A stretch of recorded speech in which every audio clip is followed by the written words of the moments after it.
একজনের বাড়ি নেই, একজনের যেই কোনো অভাব হতে পারে। আবার দেখা যায় যে আমার আব্দুর রহমান ভাই আমার কাছ থেকে 5,000 টাকা ঋণ নিয়েছিল। আমার অনেক আলহামদুলিল্লাহ টাকা পয়সা আছে, তিনি অনেক দরিদ্র গরিব মানুষ, 5,000 টাকা কিভাবে দেবে, যা আমি তাকে এমনি দিয়ে দিলাম, আমি তাকে সহজ করে দিলাম, ভাই তোমাকে আমি আর ঋণ লাগবে না, যাও তোমাকে আমি দিয়ে দিলাম। অথবা আমিও গরিব, সেও গরিব, সে এখন দিতে পারছে না, তখন আমি ভাইকে বললাম, ভাই আপনি যখন পারেন তখন আমাকে দিয়েন, আমি তার উপরে চাপাচাপি করলাম না, আল্লাহ আমার রিজিকের ব্যবস্থা করবেন এটা ভেবে আমি আর কিছু করলাম না। তো সালাফরা বলতেন কেউ যদি তাকে এই কাজ করে, 14 টাকা ঋণ দিয়েছে তার ডাবলের ডাবল আল্লাহ তাকে বারাকা দান করবে। তার মানে যে কোনো ব্যক্তির অভাব সাহায্যের মাধ্যমে সহজ করে দেবে। ওয়ামান সাতরা মুসলিমান সাতরাহুল্লাহু ফিদ দুনিয়া ওয়াল আখিরাহ, যেই ব্যক্তি কোনো মুসলমানের দোষ গোপন রাখবে, কাউকে জানতে দেবে না, যেই কোনো দোষ হতে পারে, যেই কোনো অপরাধ হতে পারে, একটা দোষ জানতে পেরেছে, রাস্তা দিয়ে যাচ্ছিলাম, আব্দুর রহমান ভাই বিড়ি খাচ্ছে, আমি যদি কাউকে গিয়ে বলি তাহলে সে আঘাত পাবে, কেন সে বলল, এটাও একটা দোষ। একদল কাউকে গালি দিয়েছে, সে জানতে পেরেছে, সে রাস্তায় গিয়ে কাউকে বলল লোকটা ভালো না, কাউকে গালি দিয়েছে, এটাও একটা দোষ। যেই কোনো দোষ যে রক্ষা করবে, কাউকে জানতে দেবে না, আল্লাহ তাআলা তাকে একটা পুরস্কার দেবেন দুনিয়া ও আখিরাতে, তার সমস্ত দোষ আল্লাহ গোপন রাখবেন, কাউকে জানতে দেবেন না, না দুনিয়ার কেউ জানবে না আখিরাতের কেউ জানবে। সালাফরা এই হাদিস যখন তাদের সামনে বলা হতো, তাদের চোখ দিয়ে টস টস করে পানি পড়তো, আর তারা বলতো, আহ কতই না দুঃখ আমাদের জন্যে, আমরা মানুষের দোষগুলোকে প্রকাশ করে দেই, অথচ আল্লাহ তাআলা আমাদের জন্য কত চমৎকার একটা হাদিয়া দিয়ে দিয়েছেন, আমরা যদি কারো দোষ গোপন রাখি, আল্লাহ আমাদের দোষ গোপন রাখবেন। আর একটা হাদিস তার ব্যাখ্যা করে রাসূলুল্লাহ সাল্লাল্লাহু আলাইহি ওয়াসাল্লাম বলছেন, আল্লাহ তাআলা কিনা আদম সন্তানকে নিয়ে আসলেন, এরপরে ঢেকে বললেন, আড়াল করে বললেন, হে আমার আদরের বান্দা, তুমি কি এই পাপ করেছো, তুমি কি এই অপরাধ করেছো, তুমি কি এই গুনাহ করেছো? তখন সে বলে, আল্লাহ আমি তো করে ফেলেছি, এখন আমি কি করব, এখন তো আমি করে ফেলেছি, মনে হয় জাহান্নাম ছাড়া আমার উপায় নাই। তখন আল্লাহ তাআলা বলবে, আমার আদরের বান্দা শোনো, তুমি দুনিয়ায় থাকতে আমার অমুক বান্দার ওই দোষটা গোপন রেখেছিলে, কাউকে জানতে দাও নাই, তুমি যদি বান্দা হয়ে বান্দার দোষ গোপন রাখতে পারো, আমি তোমার রব তোমার দোষ কি গোপন রাখতে পারি না? যাও, কাউকে কিচ্ছু জানতে দিব না, আমি আল্লাহ তোমাকে ক্ষমা করে দিলাম, জান্নাতে যাও। কে বোঝে এই বাক্য? কে অনুসরণ করে এই বাক্যে? শতদিন এই বাক্য বলা হচ্ছে, শতদিন এই আলোচনা করা হচ্ছে, অনেকেই এ হাদিস মুখস্থ আছে, ঠোঁটস্থ আছে, জানে, বোঝে, বলে দেওয়া হয়, এরপরে আমলের ঘাটতি রয়েছে। কেন? রাসূলুল্লাহ সাল্লাল্লাহু আলাইহি সাল্লামের কথা এখনো পরিপূর্ণ বিশ্বাস করতে পারে নাই। যদি বিশ্বাস করতে পারত, আল্লাহে আল্লাহর কসম, তাহলে তারা এই বাক্যকে মেনে নিত। যদি রাসূলুল্লাহ সাল্লাল্লাহু আলাইহি সাল্লামকে কলিজা দিয়ে ভালোবাসতো, আর তার কথাকে যদি পরিপূর্ণভাবে স্বীকৃতি বিশ্বাস করত, মেনেই নিত। দেখেন না, দেশের যে যাকে ভালোবাসে, যে যার ভক্ত করে, যে যার অনুসরণ করে, তার প্রত্যেকটা কথাকেই কিন্তু কি করে? মেনে নেয়। আল্লাহু ফি আউনিল আবদ মা কানাল আবদু ফি আউনি আখিহি। এরপরে আল্লাহ তাআলা বললেন, আল্লাহর নবী বললেন, আল্লাহ তাআলা তার বান্দাদের ততক্ষণ পর্যন্ত সাহায্য করেন যতক্ষণ সে তার আরেক ভাইয়ের, আরেকজন বান্দার সাহায্য করে। যদি তুমি আল্লাহর সাহায্য পেতে চাও, তাহলে তোমার আরেক ভাইয়ের সাহায্য করো। তুমি যদি আল্লাহর সহযোগিতা পেতে চাও, তুমি আরেকজনের সহযোগিতা করো। যে তার কোনো বান্দার, আল্লাহর বান্দার দুনিয়ায় সাহায্য করবে, আল্লাহর উপরে দায়িত্ব হয়ে যায় ওই ব্যক্তির সাহায্য করা। ওমান সালাকা তরিকান ইয়ালতামিসু ফীহি ইলমান সাহালাল্লাহু লাহু বিহি তরিকান ইলাল জান্নাহ। এরপরে আল্লাহর নবী বললেন, যেই ব্যক্তি জ্ঞান অর্জন করার জন্য, যেই ব্যক্তি ইলম অর্জন করার জন্য কোন পথে অনুপ্রবেশ করে, কোন পথ সন্ধান করে, কোন পথে প্রবেশ করে, আল্লাহ তাআলা জান্নাতের পথটাকেই সহজ করে দেয়। এই হাদিসের ব্যাখ্যা করতে গিয়ে, এই বাক্যটার ব্যাখ্যা করতে গিয়ে কয়েকটা কথা না বললেই নয়। জান্নাতের পথ সহজ হয়ে যায় এর মানে কি? এখানে অনেক মণি আছে, অনেক মুক্তা আছে, অনেক মাণিক্য আছে। দুটা হাদিস দিয়ে তার ব্যাখ্যা করা যায়। আজকে তো আমরা ইলমের মর্যাদা বুঝিনি, আজকে তো আমরা জ্ঞানের মর্যাদা বুঝিনি, আজকে তো আমরা ইলমকে তুচ্ছ মনে করেছি, আজকে তো আমরা ইলমকে অত গুরুত্ব দিতে পারি নাই। আর যারা ইলম অর্জন করেছে আলেম, তাদেরকে অত গুরুত্ব দিতে পারি নাই।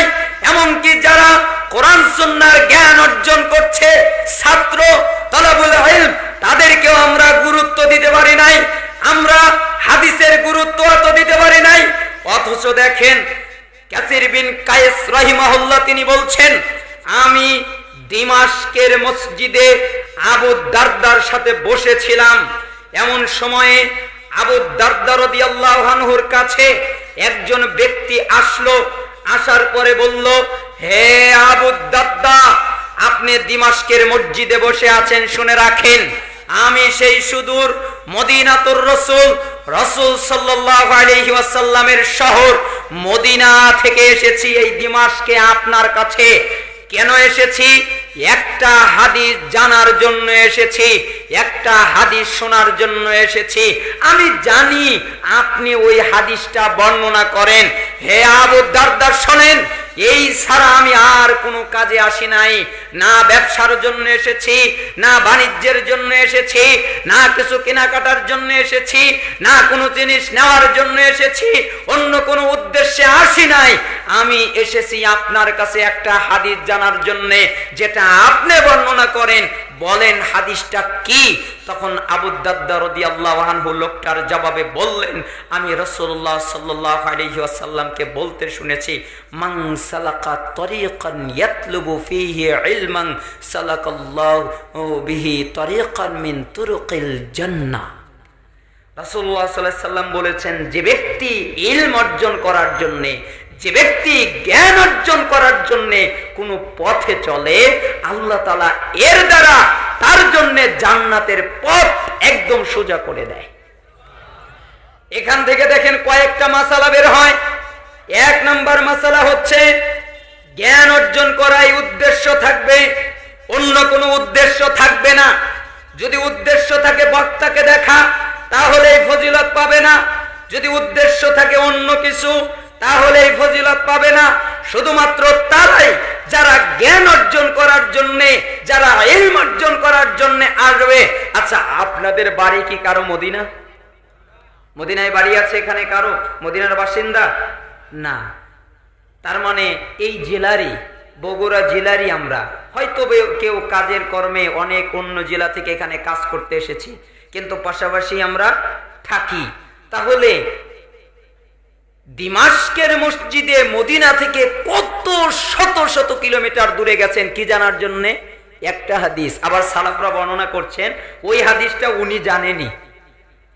কাসির বিন কায়েস যে গেছেন যে হাদিস জানার জন্য, এটা উনি জানেন। কেন গেছেন? এই যে ফজিলতটা, এই ফজিলতটা নেওয়ার জন্য তিনি গেছেন। আরেকজন সালাফ বলছেন, যে ব্যক্তির উদ্দেশ্য থাকে আল্লাহর জন্য জ্ঞান অর্জন করা, নেকি অর্জন করা, অবশ্যই আল্লাহর জন্য দায়িত্ব হয়ে যায় তাকে জান্নাতে পৌঁছিয়ে দেওয়া। কারণ ইলম অর্জন করতে না গেলে তো সঠিক পথ বোঝা যায় না, হক পথ বোঝা যায় না। উদ্দেশ্য তার ইলম অর্জন করা। ইলমের কেমন ফজিলত দেখেন। এরপরে আল্লাহর নবী বলছেন, ওয়াইন্নাল মালাইকাতা লাতাদাউ লিআজনিহাতিহা রিদান লিতালিবিল ইলম। যারা জ্ঞান অন্বেষণ করে, ইলম অর্জন করার জন্য যায় একমাত্র আল্লাহর সন্তুষ্টির জন্য, এছাড়া আর কোনো নিয়ত নাই, এই উদ্দেশ্যে জ্ঞান অর্জন করার জন্য যায়, তখন মালাইকারা তাদের প্রতি খুশি হয়ে যায়, তাদের প্রতি সন্তুষ্ট হয়ে যায়। আর এই কারণে মালাইকারা তাদের পাখাকে, তাদের পরকে ওই ছাত্রের পায়ের নিচে রেখে দেয়। বলেন তো কে হাঁটে ফেরেশতা মালাকদের পায়ের ওই উপর দিয়ে, পাখার উপর দিয়ে? ছাত্র যারা, তারা। আপনারা কারা? আপনারা যারা আপনারা ইলম অর্জন করতে এসেছেন। নিয়তকে ঠিক করেন, হে আল্লাহ, আগে কি নিয়ত করেছি জানি না, এখন নিয়তকে ঠিক করছি। ইলম অর্জন করা, আল্লাহ তুমি ইলম দান করো আমাদের অন্তরে, তুমি বুঝ দান করো আমাদেরকে, এবং কোরআন সুন্নাহ অনুযায়ী আমাদেরকে আমল করার তৌফিক দান করো, আমিন। আজকে ওয়াজ করব না, দার্স করব, কষ্ট হবে। এরপরে তিনি আরো বললেন, ওয়াইন্নাল আলিম লা ইস্তাগফিরু লাহু, আবার কোন বর্ণনায় আছে ইস্তাগফিরু লাহু মান ফিস সামাওয়াতি ওয়া মান ফিল আরদ ওয়াল হিতানু ফি জাওফিল মা। শুনে রাখো, যারা ইলম অর্জন করেছে আলেম, এই আলেমদের মর্যাদা, আলেমদের জন্য আকাশ মণ্ডলীতে যা কিছু আছে, জমিনের ভিতরে যা কিছু আছে, আকাশ মণ্ডলী বলতে ৭ আসমানে যা কিছু আছে, জমিনে যা কিছু আছে, কিচ্ছু বাকি নয়। এই মাইক্রোফোন, এই মোবাইল, এই টেবিল, এই সামিয়ানা, এই বাঁশ, এই জমিন, এই জায়গা, এই টুপি, এই গাড়ি, এই গাছগাছালি, যা কিছু আছে সবকিছু যারা আলেম তাদের জন্য আল্লাহর কাছে দোয়া করে, ক্ষমা চায়। আমরা ক্ষমা চাই একা, সাধারণ লোক ক্ষমা চায় একা, আর আলেমদের জন্য ক্ষমা চায় কে? গোটা দুনিয়া। বলেন তো, আমাদের জন্য, সাধারণ লোকের জন্য ক্ষমা চায় কে? সে একা। আর আলেমের জন্য ক্ষমা চায় কে? সারা দুনিয়ায় যা কিছু আছে সবকিছু।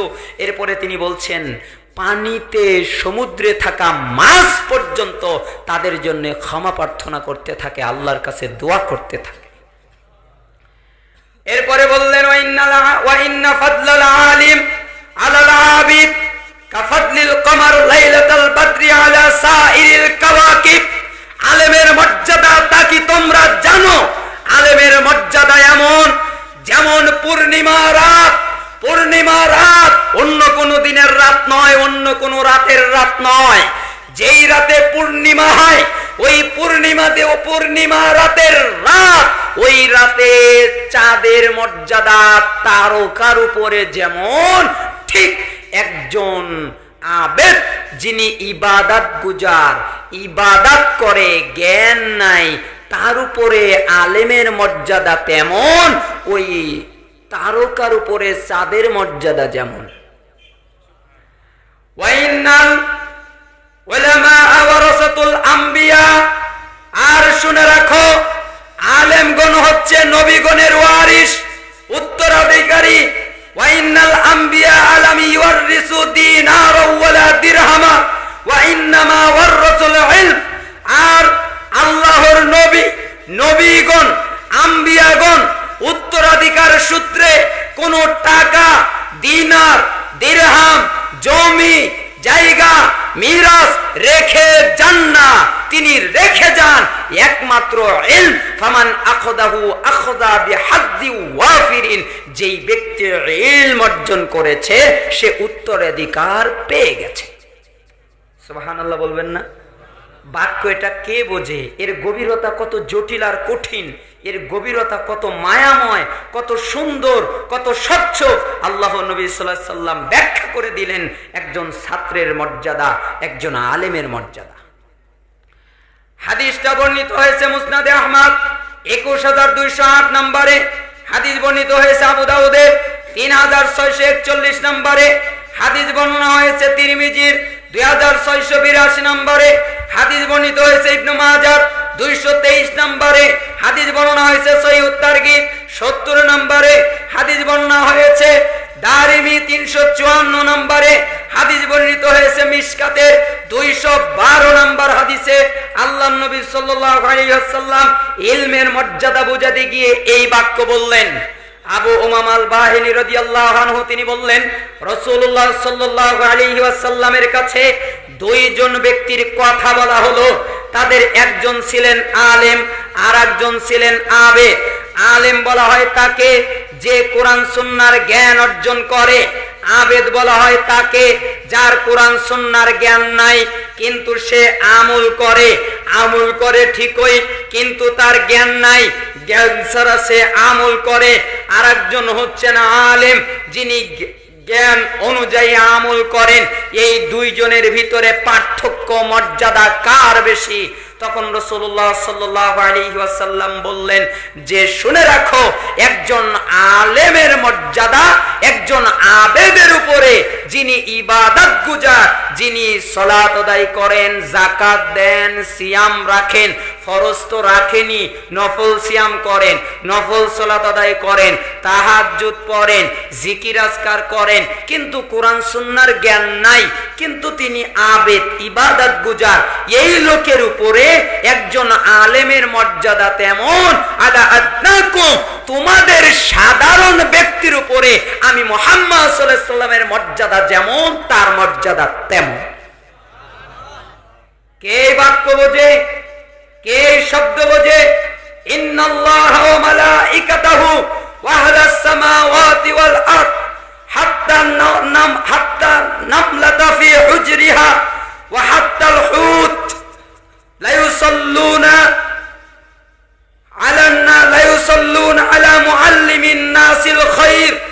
এরপরে তিনি বললেন নিশ্চয়ই আল্লাহ, নিশ্চয়ই আল্লাহর মালাইকা, নিশ্চয়ই আসমানে যা কিছু আছে, নিশ্চয়ই জমিনে যা কিছু আছে, এমনকি গর্তে যে পিপিলিকা থাকে সেও, এমনকি সমুদ্রের মাছ পর্যন্ত, যারা মানুষকে কল্যাণ শিক্ষা দেয়, যারা মানুষকে জ্ঞান শিক্ষা দেয়, তাদের জন্য এরা সবকিছু দোয়া করতে থাকে।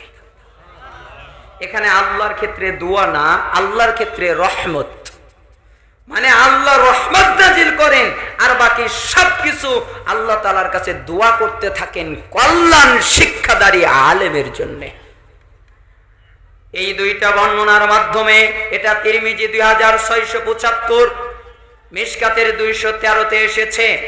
এই দুইটা বর্ণনা দ্বারা আমি আপনাকে বুঝাতে চাইলাম ইলম অর্জন করার গুরুত্বটা কেমন।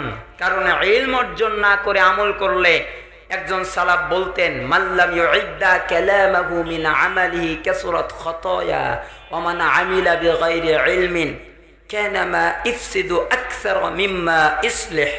যে ব্যক্তি কথা আর কাজ হিসাব করে করে না, তার ভুল আর ত্রুটি বেশি হয়।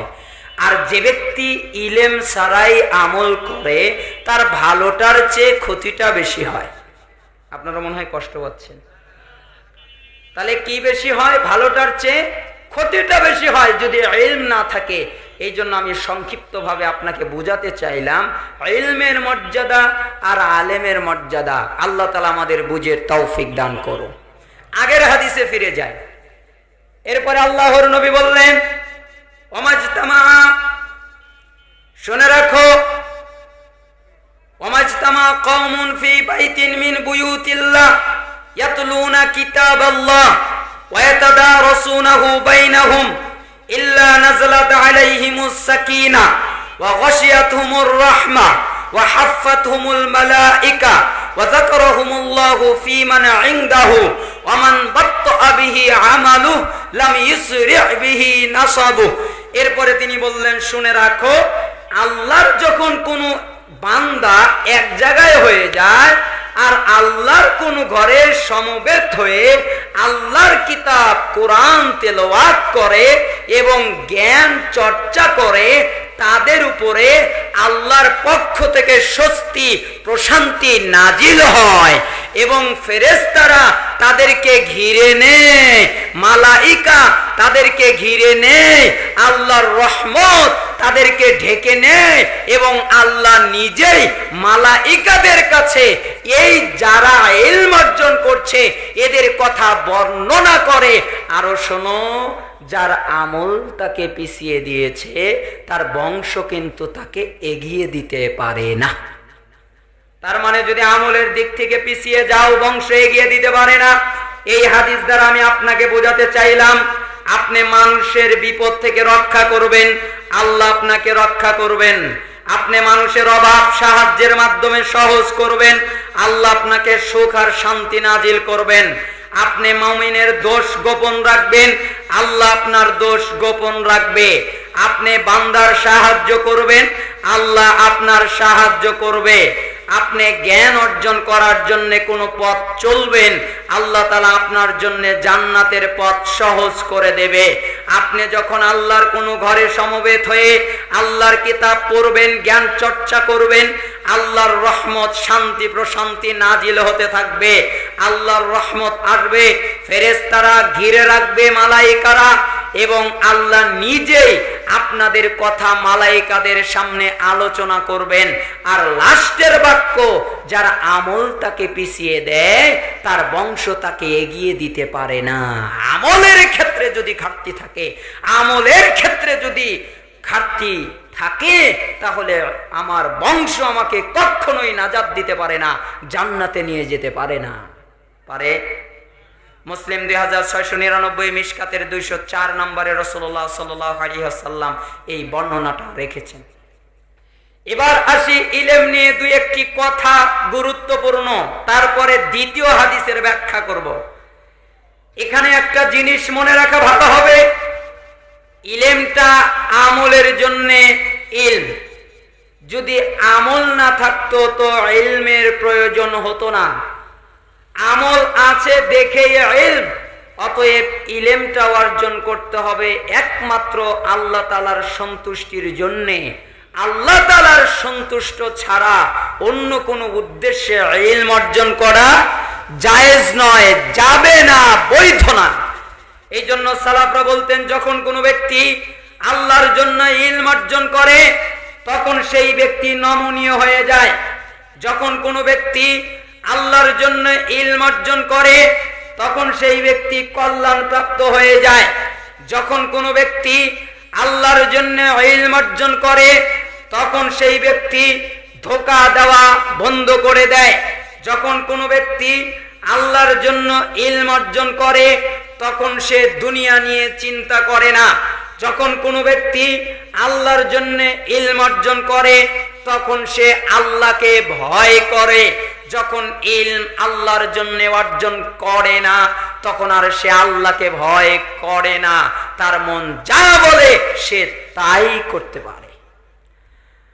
জাবের বিন আব্দুল্লাহ রাদিয়াল্লাহু আনহু তিনি কে একদিন আলী রাদিয়াল্লাহু আনহু বললেন, হে জাবের বিন আব্দুল্লাহ, তুমি শোনো, পৃথিবীর ভিত্তি হচ্ছে 4টা জিনিসের উপরে। তার একটা হচ্ছে আলেম ব্যক্তি, সে তার জ্ঞান অনুযায়ী আমল করবে। আলেমের যদি জ্ঞান থাকে অবশ্যই সে আমল করবে। আলেম জানতে পেরেছে সুদ খাওয়া হারাম, সে আর খাবে না। আলেম জানতে পেরেছে ঘুষ খাওয়া হারাম, সে আর খাবে না। আলেম জানতে পেরেছে গীবাত করা হারাম, সে আর করবে না। আলেম জানতে পেরেছে চগলখুরি হারাম, সে আর করবে না। আলেম জানতে পেরেছে শিরিক করা হারাম, সে আর করবে না। আলেম জানতে পেরেছে বিদআত করা হারাম, সে আর করবে না। অতএব 1 নাম্বার হচ্ছে আলেম ব্যক্তি তার জ্ঞান অনুযায়ী আমল করবে। একজন সালাফ দাঁড়িয়ে বসেছিলেন, দাস দিচ্ছেন, তখন তার কাছে একজন লোক চলে আসলো। আসার পরে বললেন, হে আলেম, আপনি কেমন আছেন? তখন সাবি রহিমাহুল্লাহ রেগে গেলেন, তিনি দাঁড়িয়ে উঠেছেন, বসেছিলেন তিনি দাঁড়িয়ে গেলেন। কোনো বর্ণনায় দাঁড়ানো শব্দটা নাই। তিনি তাকে এভাবে বললেন, তুমি কি বললে আমাকে? তখন ওই লোকটা বলল, আমি আপনাকে আলেম বলেছি। বলো তো তুমি কি বললে আমাকে? আমি তোমাকে আলেম বলেছি। বলো তো তুমি আমাকে কি বললে? আমি আপনাকে আলেম বলেছি। কোন বর্ণনায় 3 বার শব্দটা নাই, 1 বার আছে। তখন উনি রেগে গিয়ে বললেন, এই হতভাগা, আলেম কে তা কি জানো? আলেম কে তা কি জানো? আলেম হচ্ছে ওই ব্যক্তি যে আল্লাহকে ভয় করে। সুবহানাল্লাহ বলবেন না? বলেন তো আলেম কোন ব্যক্তি? যে আল্লাহকে, আচ্ছা আল্লাহকে ভয় করলে কেউ গীবত করে? আল্লাহকে ভয় করলে কেউ ডাকাতি করে? আল্লাহকে ভয় করলে কেউ দাড়ি ছাটে? আল্লাহকে ভয় করলে কেউ জর্দা খায়? আল্লাহকে ভয় করলে কেউ বিড়ি সিগারেট গুল এগুলো খায়? আর আলেমদের জন্য তো আরো কঠিন। তার মানে আলেম, তার আল্লাহকে ভয় করে, যে আল্লাহকে যত বেশি ভয় করবে সে তত বড় আলেম হবে। তুমি আমাকে আলেম বলছো মানে আমি কি আল্লাহকে অত ভয় করি? কেঁদে ফেলেছে। এটা হচ্ছে সালাফ। এই জন্য আলী রাদিয়াল্লাহু আনহু বললেন, পৃথিবীর ভিত্তি 4টা জিনিসের উপরে চলে। তার একটা হলো আলেম ব্যক্তি, তার জ্ঞান অনুযায়ী আমল করবে। 2 হচ্ছে অজ্ঞ ব্যক্তি, মূর্খ ব্যক্তি, সে জ্ঞান অর্জন করতে লজ্জাবোধ করে না। আমাদের সমাজে মূর্খের 2টা শাখা আছে। একটা মূর্খ হলো জানে না, জানার চেষ্টাও করে না, এ হচ্ছে খারাপ। আর একটা মূর্খ মানুষ যে জানে না কিন্তু জানার চেষ্টা করে, এ হচ্ছে ভালো মানুষ।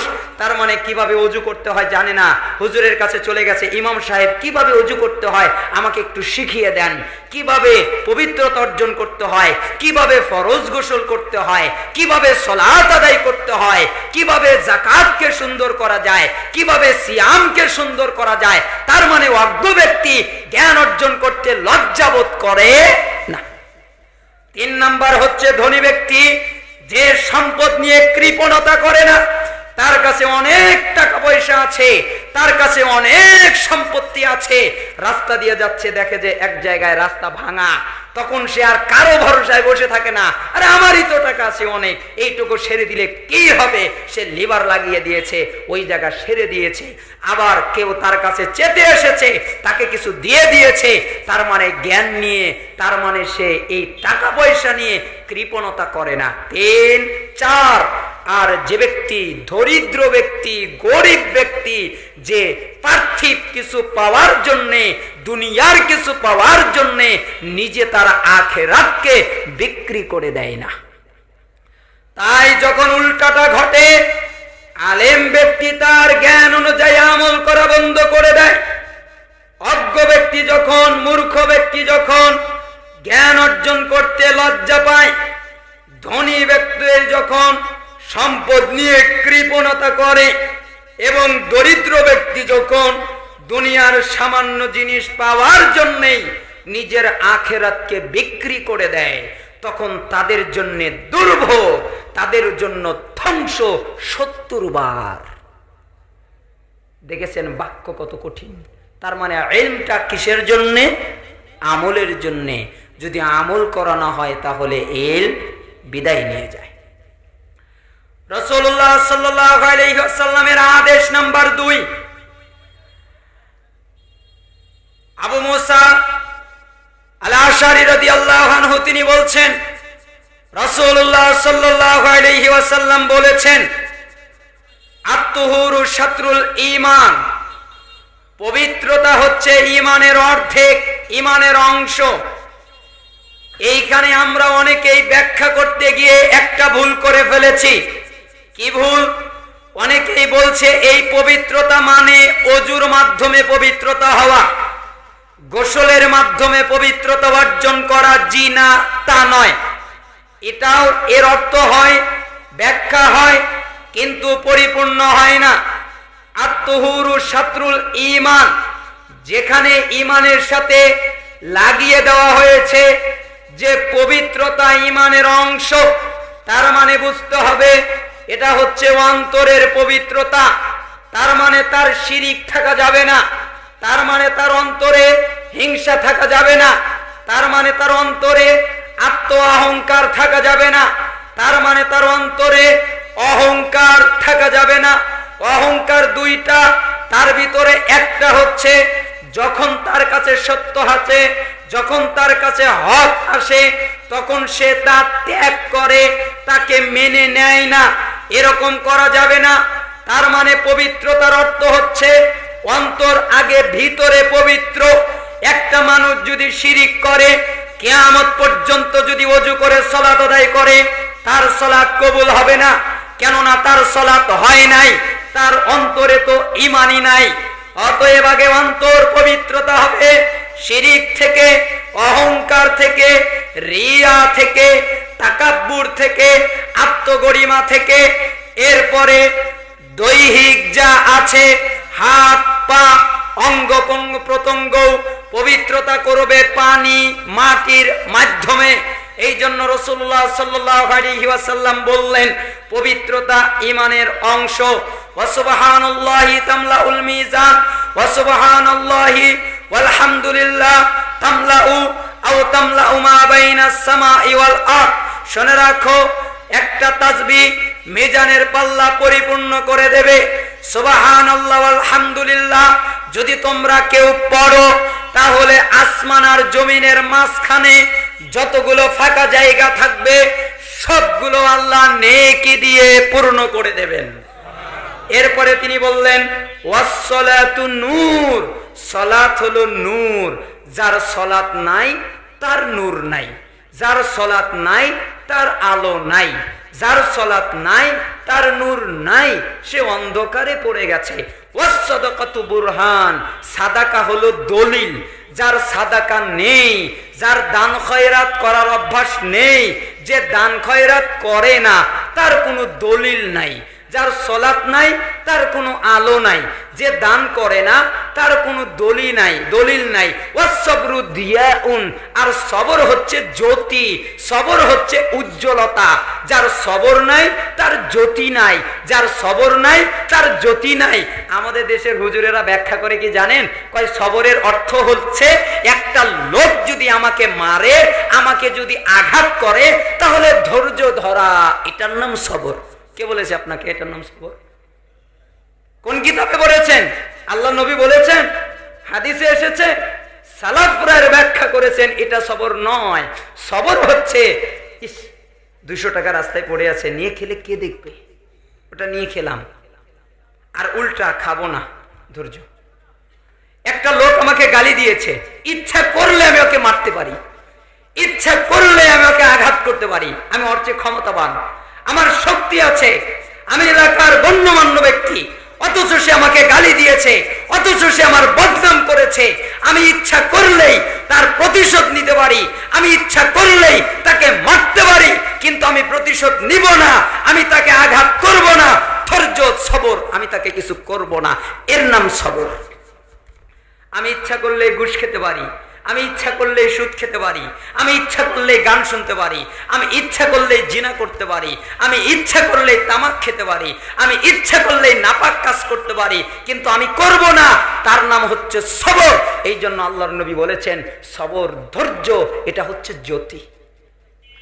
যে সালাত আদায় করে না তার নূর নাই, যে সাদাকা দেয় না তার দলিল নাই, যে সবর করে না, ধৈর্য ধারণ করে না, তার কোনো নূর নাই।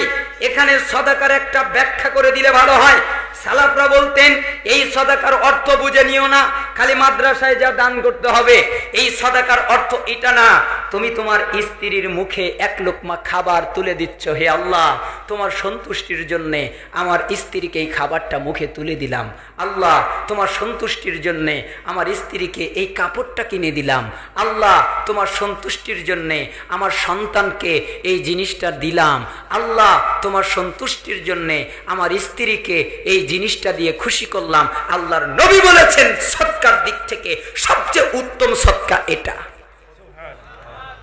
নিজের ফ্যামিলিকে দেওয়া, নিজের স্ত্রীকে দেওয়া, নিজের সন্তানকে দেওয়া, নিজের মাকে দেওয়া, নিজের বাবাকে দেওয়া, নিজের আত্মীয়কে দেওয়া, যত সাদাকা আছে সবচেয়ে উত্তম সাদাকা হচ্ছে এটা। বলবো জিয়ান না আবার, এটাই হচ্ছে হক ব্যাখ্যা। আর মাদ্রাসায় দিনী প্রতিষ্ঠানে সাদাকা করবেন, এটাও সাদাকা, তবে সবচেয়ে উত্তম হচ্ছে নিজের পরিবারের জন্য ব্যয় করা। তাহলে আজকের থেকে স্ত্রীর জন্য কাপড় কার সন্তুষ্টির জন্য নেবেন? আল্লাহ, সাদাকার নেকি। আজকে সন্তানের মুখে খাবার তুলে দেবেন কার জন্যে? আল্লাহর সন্তুষ্টির জন্য, নেকি, এটা হচ্ছে সাদাকা। এরপরে আল্লাহর নবী বললেন, আল কোরআন হুজ্জাতুল লাকা ওয়া আলাইক, আর কিয়ামতের দিন কোরআন তোমার পক্ষে অথবা বিপক্ষে দাঁড়াবে। তুমি যদি কোরআন অনুযায়ী চলো তাহলে কোরআন তোমার পক্ষে, তুমি যদি কোরআন অনুযায়ী না চলো তাহলে কোরআন তোমার বিপক্ষে। আল্লাহ তাআলা বলছেন সূরা ফুরকান 27, 28, 29, 30 নম্বর আয়াতে ইয়াউমা ইয়া'আদ্দুয যালিমু আলা ইয়াদাইহি ইয়াকুলু ইয়া লাইতানি ইত্তাখাযতু মা'আর রাসূলি সাবিলা ইয়া ওয়াইলাতা লাইতানি লাম আত্তাখিয ফুলানান খলিলা লাকাদ আদাল্লানি আনিয যিকরি বা'দা ইয জাআনি ওয়া কানা আশ-শাইতানু লিল ইনসানি খাযুলা। আল্লাহ তাআলা বললেন, শুনে রাখো, আর সেদিন জালেমরা, যারা নিজেদের উপরে জুলুম করেছে, যারা নিজেদের উপরে অত্যাচার করেছে, এই জালেমদের অবস্থা হবে কিয়ামতের ময়দানে। তারা তাদের নিজের হাতকে কামড়াতে থাকবে, নিজের হাতকে কামড়ে ক্ষতবিক্ষত করবে। আর তারা বলবে, কামড়াবে আর বলবে, হায় হায় হায় কি করেছি গো, হায় হায় আমি যদি রসুলের সাথেই চলতাম, হায় হায় আমি যদি রসুলের কথা মানতাম, হায় হায় আমি যদি রসুলের পদ্ধতিতে চলতাম, হায় হায় আমি রসুলকেই যদি মেনে নিতাম, এটা বলবে।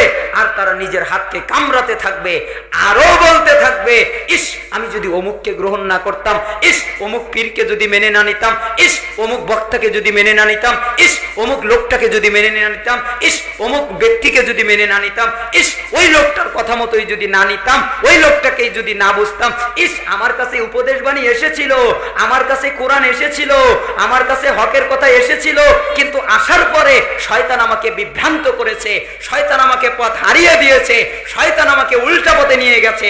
অথচ আমার কাছে কোরআন এসেছিল, অথচ আমার কাছে হকের দাওয়াত এসেছিল, অথচ আমার কাছে স্বচ্ছ দাওয়াত এসেছিল, কিন্তু শয়তান আমাকে গোমরা করে ফেলেছে, শয়তান আমাকে দূরে নিয়ে গেছে। ইস নিশ্চয়ই শয়তান মানুষের জন্য চরম প্রতারক, চরম মিথ্যাবাদী। দেখেছেন বাক্য কি আফসোস। তখন আল্লাহ তাআলা নবীকে শিখালেন, আল্লাহর নবী ওই দিন বলবেন, ওয়াকালার রাসূল, সেদিন নবী বলবেন, ইয়া রব, হে আমার রব, ইন্না কওমি ইত্তাখাযু হাযাল কুরআনা মাহজুরা, নিশ্চয়ই কোনো সন্দেহ নাই আমার জাতির লোকেরা এই কোরআনকে পরিত্যাজ্য করেছে, এই কারণে আজকে আমি তাদের বিরুদ্ধে আপনার কাছে নালিশ দিলাম। খালি রাসূলুল্লাহ সাল্লাল্লাহু আলাইহি ওয়াসাল্লাম শাফাত করবেন এটাই না, মামলাও দায়ের করবেন। সাবধান হয়ে যান, যদি কোরআন অনুযায়ী না চলেন তাহলে মামলা করা হবে, মামলা করা হবে কঠিন ভাবে। এই জন্য এক সালাফ বলতেন, মাল্লাম ইউইদ্দা কালামাহু মিন আমালিহি কাসরাত খাতায়া ইকরাইল কুরআন মা নাহাকা ফাইদা লাম ইয়ানহাকা ফালাস্তা তাকরাউহু। তিনি বললেন, যেই ব্যক্তি ইলম জ্ঞান অর্জন করেছে, ওই জ্ঞান ওই ইলম তার কোনো উপকার করতে পারে না, তার কোনো উপকারে আনতে পারে না। তাহাজ্জুদের জ্ঞান অর্জন করেছে কিন্তু এখনো সে তাহাজ্জুদ পড়ে না, সালাতের জ্ঞান অর্জন করেছে এখনো সে সালাত আদায় করে না, যাকাতের জ্ঞান অর্জন করেছে তার উপরে বাধ্যতামূলক হয়ে গেছে, নিসাব পূর্ণ হয়েছে, এরপরেও ঠিকমতো যাকাত দেয় না। সিয়ামের জ্ঞান অর্জন হয়েছে, সিয়াম থাকে না। হারামের জ্ঞান অর্জন করেছে, হারাম থেকে বিরত থাকে না। তার মানে যেই ব্যক্তির ইলম তার কোনো উপকারে দেয় না, যেই ব্যক্তির জ্ঞান তার কোনো উপকারে দেয় না, অজ্ঞতা এসে তাকে ধ্বংস করে দেয়। অতএব সাবধান, কোরআনুল কারীমে যা নিষেধ করা হয়েছে তুমি তা পাঠ করো, কোরআনে কারীমে যা নিষেধ করা হয়েছে তুমি তা ভালো করে পাঠ করো। তুমি যদি কোরআনে কারীমে নিষিদ্ধ বিষয় থেকে নিজেকে বিরত রাখতে না পারো, কোরআনে যা যা নিষেধ, আল্লাহ বলেছেন জিনার কাছে যেও না, আল্লাহ বলেছেন মদ পান করো না, আল্লাহ তাআলা বলেছেন সুদ খেও না, আল্লাহ তাআলা বলেছেন ঘুষ খেও না, আল্লাহ তাআলা বলেছেন অত্যাচার করো না, আল্লাহ তাআলা বলেছেন লাঞ্ছিত করো না, আল্লাহ তাআলা বলেছেন পাপাচার করো না, আল্লাহ তাআলা বলেছেন কারো জন্য খারাপ কাজ করো না, আল্লাহ তাআলা বলেছেন যেই কোনো ধরনের গুনাহের কাজ করো না। যত কিছু নিষেধ করা হয়েছে তুমি যদি নিষিদ্ধগুলো ত্যাগ না করো, আল্লাহে আল্লাহর কসম তুমি কোরআনে কারীম পাঠ করো নাই, তুমি মিথ্যাবাদী।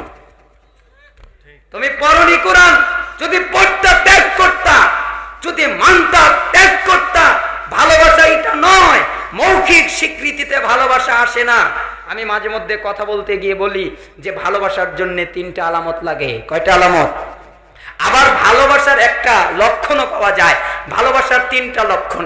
এক, যখন বান্দা ভালোবাসে তখন সে তার আনুগত্য করে, ঠিক তো? যাকে যে ভালোবাসে সে তার আনুগত্য করে, যাকে যে ভালোবাসে তার সাথে সময় কাটাতে পছন্দ করে, যাকে যে ভালোবাসে তার সাথে সময় কাটাতে বিরক্তি ঘটে না। কটা কথা। যাকে যে ভালোবাসে তার সে আনুগত্য করে, যাকে যে ভালোবাসে তার সাথে সে সময় কাটায়, যাকে যে ভালোবাসে তার সাথে সময় কাটাতে তার বিরক্ত ঘটে না। ওই যুবক, যুবক ভাই, তোমাকে বলছি, তুমি ফেসবুককে ভালোবাসো, তুমি ফেসবুককে ভালোবাসো, এই জন্য ঘন্টার পরে ঘন্টা তুমি ফেসবুকে দিতে পারো, তুমি ভালোবাসো। এটার নাম ভালোবাসা। ভালোবাসায় বিরক্তি থাকে না, ভালোবাসায় ধৈর্য হারা হয় না, ভালোবাসা ত্যাগ করা যায় না। তুমি ফেসবুককে ভালোবাসো দেখে ঘন্টার পরে ঘন্টা চলে যায়, তোমার কি বিরক্তি ঘটে? না। তুমি পাবজি খেলো সারা দিন ধরে, কি যে বলো আর কি যে করো, অমুকে যাও তমুকে যাও, এদিক গুলি কর ওই দিক যা, তুই আমাকে মারিস না, তুই এটা নে, তুই সেটা কর, বাথরুমে গিয়েও এই আমাকে মারলো, এই দিক ওই দিক সেই দিক এই দিক। আবার রাস্তায় বসেও যুবক ভাইয়েরা বিভিন্ন ফোন টোন নিয়ে এদিক ওদিক করছে।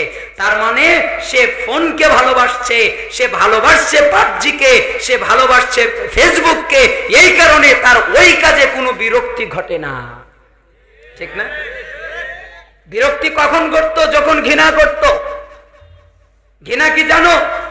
ঘৃণার একটা লক্ষণ, ঘৃণার একটা আলামত, যেই জিনিসকে মানুষ ঘৃণা করে তার সে আনুগত্য করে না, যেই জিনিসকে মানুষ ঘৃণা করে তার সাথে সময় কাটাতে তার পছন্দ না, যেই জিনিসকে সে ঘৃণা করে তার কাছে গেলে তার বিরক্ত ঘটে। কথা কি বুঝতে পেরেছেন? তাহলে ভালোবাসার একটা আলামত কয়টা? তিনটা। আবার ঘৃণা করার আলামত কয়টা? তিনটা। আবারও রিপিট করছি, মনে রাখেন, যে যাকে ভালোবাসে সে তার আনুগত্য করে, যে যাকে ভালোবাসে সে তার সময় কাটাতে পছন্দ করে, যে যাকে ভালোবাসে তার কাছে থাকতে তার বিরক্ত ঘটে না। আর ঘৃণার আলামত কি? যে যাকে ঘৃণা করে তার থেকে সে দূরে থাকে, যে যাকে ঘৃণা করে তার সাথে সে সময় কাটাতে পারে না, যে যাকে ঘৃণা করে তার কাছে গেলেই তার বিরক্তি ঘটে। কথা কি বুঝতে পেরেছেন? এবার দেখো যুবক, তুমি কাকে ভালোবাসো? 2 রাকাত তাহাজ্জুদ পড়ো 1 ঘন্টা, ফেসবুক তো চালাও 3 ঘন্টা, 2 ঘন্টা 2 রাকাত সালাত পড়ো 1 ঘন্টা, ভালোবাসার ঘৃণা। তার মানে তুমি ফেসবুককে ভালোবাসেছো, আল্লাহকে না। তার মানে তুমি পাবজিকে ভালোবেসেছো, আল্লাহকে না। তার মানে তুমি দুনিয়াবি জিনিসকে ভালোবেসেছো, আল্লাহকে না, আল্লাহর রাসূলকে না। তুমি যদি বলো আমি ভালোবাসি, তুমি মিথ্যাবাদী। এই জন্য সালাফ বলতেন ওয়াল হুব্বু মাওজুদুন, ভালোবাসা বিদ্যমান, ভালোবাসা আছে, ওয়াসিদকু ফীহি মাফকুদুন, ভালোবাসার মধ্যে সততা নাই, এটা হচ্ছে মিথ্যা ভালোবাসা। এই জন্য আল্লাহ তাআলা বললেন সেদিন রাসূল মামলা দায়ের করবেন তাদের বিরুদ্ধে যারা কোরআনকে পরিত্যাগ করেছে। কোরআনকে পরিত্যাগ করেছে কারা? যারা কোরআন শুধু পড়ে তারা পরিত্যাগ করেছে কোরআনকে। শুধু, বাক্য আগে বুঝবেন, যারা শুধু তেলাওয়াত করে, হিফজ করে, তারা পরিত্যাগ করেছে। যারা অনুবাদও পড়ে আবার হিফজও করে, তারাও পরিত্যাগ করেছে। যারা সাথে আর একটা তাফসির ঘাটে এরপরে আর যায় না, তারাও পরিত্যাগ করেছে। যারা আমলও করে এরপরের ধাপে যায় না, তারাও পরিত্যাগ করেছে। এবং যারা দাওয়াত দেয় শুধু, তারাও পরিত্যাগ করেছে। তো গ্রহণ করেছে কারা? যারা কোরআন পড়ে, ওই আয়াত বোঝে, ওই অনুযায়ী আমল করে, ওই অনুযায়ী মানুষকে দাওয়াত দেয়, এরা কোরআনকে গ্রহণ করেছে। আর একটা কমে গেলে ও কোরআনকে পরিত্যাগ করেছে। আপনার এলাকায় তো অনেক বই আছে না, অনেক লেখকের বই পাওয়া যায় না? ওই বইগুলো তো মনে হয় আপনারা অনেক বই পড়েছেন, পড়েননি? জেনারেল যারা পড়াশোনা করে, আলিম বা আলিয়া মাদ্রাসায় অথবা স্কুলে যারা পড়াশোনা করে, মাধ্যমিক, হাই, উপরে, ভার্সিটি, তারা কিন্তু প্রায় 100-র উপরে কিতাব পড়ে ফেলেছে। ভালো ছাত্ররা A to Z পড়েনি? সব ক্লাসে, এক ক্লাসে তো 15-16টা করে সাবজেক্ট, আবার নোট পড়তে হয়, সাজেশন পড়তে হয়, কত কিতাব আরো বেড়ে যায়। তাহলে ধর্মীয় বই নিয়ে 100-র অধিক কিতাব প্রায় ছাত্ররাই পড়ে ফেলেছে। কিন্তু দুঃখজনক, কিতাব একটা, তার নাম কোরআন। মনে হয় না এখানে যারা আছে সবাই পড়েছে। পড়েছেন? একটু জেট পড়েছেন? ওই শায়েকের তো বড় বড় হাদিসের কিতাব পড়েছেন, আমাকে বলে যে এত বড় কিতাব পড়েছি, কে লিখেছেন? অমুক শায়েক। তখন আমি জিজ্ঞাসা করি আল্লাহর লেখা কিতাব পড়েছেন? কয় পড়েছি তো, প্রথম দিকে শেষ পর্যন্ত খতম দিয়েছি। বললাম না বুঝে পড়েছেন? কয় না, ওই সুযোগ হয় না। তো কি ভাই, আপনি হক খোঁজেন। আবার আমাদের দেশ একটা আশ্চর্য, আমাকে এসে জিজ্ঞাসা করে হুজুর হক দল কোনটা? তা আমি যদি বলি আমার কাছে যেটা ভালো লাগবে সেটাই বলবো, তাই তো? আর একজনের কাছে যাবেন, সেও তাই বলবে। হক দল চিনতে চাইলে, হক দল বুঝতে চাইলে, হক যার কাছ থেকে এসেছে তার কাছে যেতে হবে, কোরআনে যেতে হবে, আল্লাহর কাছে জানতে চাইতে হবে। হুজুর হক দিতে পারে না, হুজুর দল দিতে পারে। হুজুর হক দিতে পারে না, হুজুর নিজের দিকে ডাকতে পারে। হক দিতে পারে ক্বাল আল্লাহ, হক দিতে পারে ক্বাল রাসূল।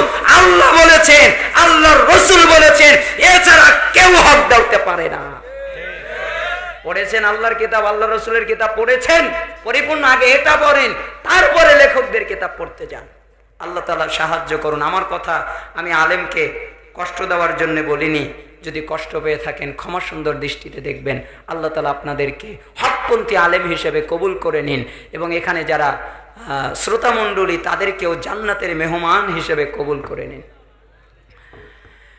এরপরে সময়ের স্বল্পতা, এই দ্বিতীয় হাদিসের আর ব্যাখ্যা তেমন করছি না। আল্লাহ তাআলা আল্লাহর নবী বললেন, ওয়াল কোরআন হুজ্জাতুল লাকা ওয়া আলাইক, কিয়ামতের দিন কোরআন তোমার পক্ষে বিপক্ষে সাক্ষ্য দেবে। ফাবায়ুন নাফসাহু ফামুতিকুহা ওয়া মুবিকুহা, আর প্রতিটি মানুষ সকালে ওঠে যখন, তখন সে নিজেকে বিক্রি করে দেয়। মানুষ সকালে উঠে নিজেকে বিক্রি করে, হয় এই কেনা বেচায় সে সফল হয়, না হলে সে ক্ষতিগ্রস্ত হয়ে যায়। সে যদি আল্লাহর পথে চলে তাহলে সফল, কোরআনের মতো চলে তাহলে সফল, আর নিজের মতো চলে তাহলে বিফল হয়ে যায়। হাদিস মুসলিম 223, হাদিস মিশকাতুল মাসাবিতে হাদিসটা এসেছে। হাদিসের সনদ সহিহ। উপদেশ নাম্বার 3। আমার এই বাক্যগুলো আপনাদের জন্য এবার পর পর 5টা উপদেশ আমি রাখবো, খুব মনোযোগের সাথে শ্রবণ করবেন। ইনশাআল্লাহ তার জন্য কল্যাণ আসবে। আমি শুধু অনুবাদ করে ছেড়ে দিব, অতিরিক্ত ব্যাখ্যা করব না। প্রথম নাম্বার উপদেশ হচ্ছে, আমর বিন আব্বাস রাদিয়াল্লাহু আনহু তিনি বলছেন, আতাইতু রাসূল সাল্লাল্লাহু আলাইহি ওয়াসাল্লাম মান মাহাক আলা হাযাল আমর, আমি রাসূলুল্লাহ সাল্লাল্লাহু আলাইহি ওয়াসাল্লামকে জিজ্ঞাসা করলাম, হে আল্লাহর রাসূল, ইসলামের প্রথম দিকে যখন ইসলামের সূচনা ঘটে তখন আপনার সাথে কে কে ছিল, কে কে আপনার সাথে ছিল ওই বিপদের মুহূর্তে, ওই কঠিন মুহূর্তে? তখন আল্লাহর নবী বললেন, হুররুন ওয়া আবদুন, আমার সাথে একজন গোলাম ছিল, আমার সাথে একজন স্বাধীন ব্যক্তি ছিল। এই জায়গায় মতভেদ ঘটানো হয়েছে।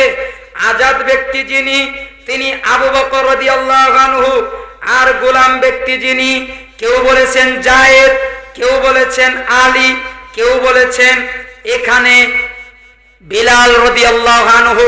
তবে মুসলিমের হাদিস দ্বারা বোঝা যায় বিলাল রাদিয়াল্লাহু আনহু। তার মানে ইসলামের প্রথম দিকে আমার সাথে আবু বকর ছিল, বিলাল ছিল। এবার যদি প্রশ্ন হয় আগে কি মা খাদিজা রাদিয়াল্লাহু আনহা তিনি কি ইসলাম ধর্ম কবুল করে নাই? জি, খাদিজা রাদিয়াল্লাহু আনহা ইসলাম কবুল করেছেন। আল্লাহর নবী তিনি যেহেতু ঘরে ছিলেন তাই বাইরে আনতে চান নাই। আলী রাদিয়াল্লাহু আনহু যে ইসলাম গ্রহণ করেছেন তিনি তখন ছোট ছিলেন, তাই তাকে আনতে চান নাই। তার মানে বিপদের সময়, মুসিবতের সময় আপনার সাথে প্রথম দিকে কারা ছিল? তখন তিনি বললেন আবু বকর ছিল, বিলাল ছিল। তার মানে আল্লাহর নবী বোঝাতে চাইলেন তুমি যদি হকের পথে থাকো তোমার সংখ্যা প্রথমে কম দিয়ে শুরু হবে, বেশি সংখ্যা হবে না। তুমি একা হবে, তোমাকে আর একজন তোমার সাথী হবে, আর একজন তোমার সাথী হবে, এইভাবে হকের সংখ্যা বেড়ে যাবে। এরপরে রাসূলুল্লাহ সাল্লাল্লাহু আলাইহি সাল্লামকে আমি বললাম, কুলতু আমি জিজ্ঞাসা করলাম মাল ইসলাম, হে নবী আপনি আমাকে বলেন তো ইসলাম কি? তখন আল্লাহর নবী বললেন তিবুল কালামি ওয়া ইতআমুত তাআম, ইসলাম হচ্ছে মার্জিত কথাবার্তা বলা, ইসলাম হচ্ছে অভুক্তকে খাবার খাওয়ানো। তুমি অশালীন কথা বলবে না, তুমি খারাপ কথা বলবে না, তুমি নাপাক কথা বলবে না, একদম মার্জিত কথা বলবে। আর তুমি আর একটা কাজ করবে, অভুক্ত যে তাকে খাবার খাওয়াবে, যার খাবার নেই তাকে তুমি খাবার খাওয়াবে। এরপরে আমি আবার জিজ্ঞাসা করলাম কুলতু মাল ঈমান, আল্লাহর নবী ঈমান কি, ঈমান কাকে বলে? তখন আল্লাহর নবী বললেন আস-সাবরু ওয়াস-সামাহাতু, ঈমান তুমি কি জানো তা কি? তা হচ্ছে সবর, তা হচ্ছে উদারতা, তা হচ্ছে দান করা। তার মানে যখন পাপের কাজ আসবে তখন সবর করে ওই পাপের কাজ করবে না। যখন তোমাদের উপরে কেউ জুলুম করবে তখন সবর করে ধৈর্য ধারণ করবে। উদারতা মানে কি? দান করবে, যার যেইভাবে সহযোগিতা করা যায় তাকে সেইভাবে সহযোগিতা করবে। কলা, তখন আমর বললেন আমি আবার জিজ্ঞাসা করলাম কুলতু আইয়ুল ইসলামি আফদল, হে আল্লাহর নবী আপনি বলেন সর্বোত্তম ইসলাম কাকে বলে, কোন ইসলাম সবচেয়ে উত্তম? তখন আল্লাহর নবী বললেন মান সালিমাল মুসলিমুনা মিন লিসানিহি ওয়া ইয়াদিহি, যার জিহ্বা এবং যার হাত এই দুইটার অনিষ্ট থেকে মানুষেরা নিরাপদ থাকে, এটা হচ্ছে সর্বোত্তম ইসলাম। তার মানে তোমার হাত দ্বারা কারো ক্ষতি হবে না, তোমার মুখ দ্বারা কারো ক্ষতি হবে না। আমর বলেন আমি আবার জিজ্ঞাসা করলাম আইয়ুল ঈমানি আফদল, হে নবী আপনি বলেন সর্বোত্তম ঈমান কাকে বলে? তখন আল্লাহর নবী বললেন খুলুকুন হাসানুন, সৎ স্বভাব, তোমার স্বভাব যেন সৎ হয়, তুমি যেন ধোঁকাবাজ না হও, তুমি যেন মিথ্যাবাদী না হও, তুমি যেন সৎ হও। সৎ কাকে বলে? যে ধোঁকা দেয় না, বাহিরে আল্লাহওয়ালা আর ভিতরে শয়তান, এরকম হয়ও না। বাহিরে অনেক মানুষকে দেখিয়ে অনেক তাকওয়াশীল দেখাও আর নিজের ঘরে গেলে তোমার আচরণ ভালো না। বাহিরের মানুষের সাথে সুন্দর আচরণ করো আর ঘরে গেলে স্ত্রীর সাথে ভালো আচরণ করো না, এমন নয়। সৎ স্বভাব, তোমার স্বভাবটা যেন সৎ হয়। তখন আমর বলেন আমি আবার জিজ্ঞাসা করলাম আইয়ুস সলাতি আফদল, আপনি বলেন সর্বোত্তম সলাত কোনটা, কোন সলাত সবচেয়ে ভালো?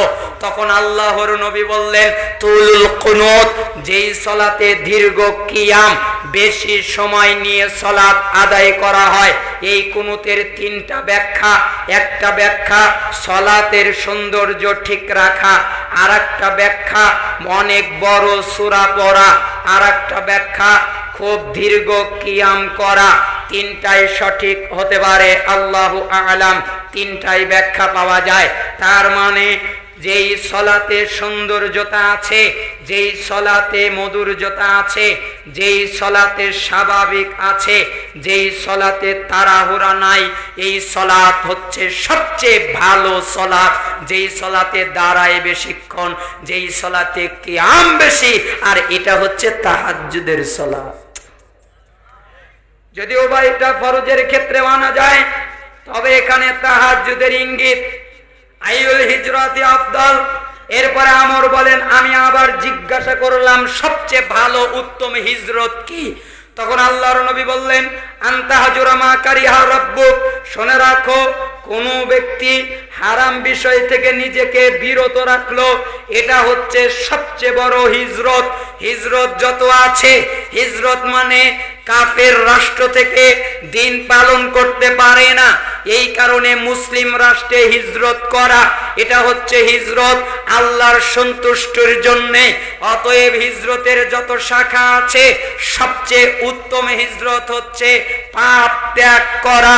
এরপরে আমর বলেন আমি আমি আবার জিজ্ঞেস করলাম ফাইয়ুল জিহাদি আফদল, হে নবী আপনি বলেন সবচেয়ে উত্তম জিহাদ কোনটা?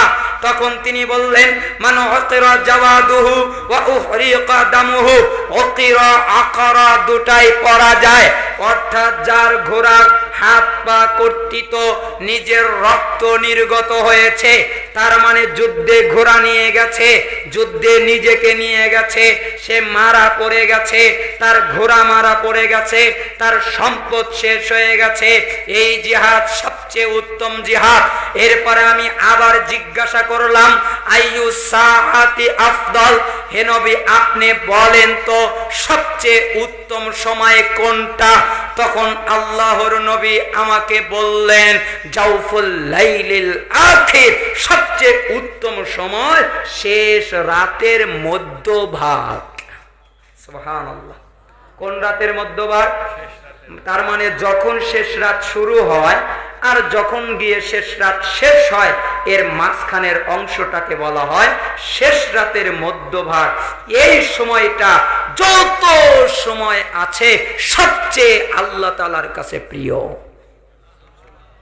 এই বাক্য দেখেছেন কত চমৎকার! আল্লাহর নবী উপদেশ দিতে গিয়ে কতগুলো বাক্য তিনি বলে ফেললেন, কতগুলো কথা তিনি বলে ফেললেন। আবু হুরায়রা রাদিয়াল্লাহু আনহু তিনি বলছেন উপদেশ নাম্বার 2, তিনি বলছেন নিশ্চয়ই রাসূলুল্লাহ সাল্লাল্লাহু আলাইহি ওয়াসাল্লাম বলেছেন সালাসুন মুনজিবাতুন ওয়া সালাসুন মুহলিকা, তিনটি জিনিস ধ্বংসকারী, তিনটি জিনিস রক্ষাকারী। যারা তিনটি জিনিস করবে তারা ধ্বংস হবে, যারা তিনটি জিনিস করবে তারা ধ্বংস হবে, আবার তিনটি জিনিস তাদেরকে রক্ষা করবে। তখন প্রশ্ন করা হলো রক্ষাকারী জিনিস কি? তখন আল্লাহর নবী বললেন ফাতাকুল্লাহি ফিস সিররি ওয়া আলানিয়া।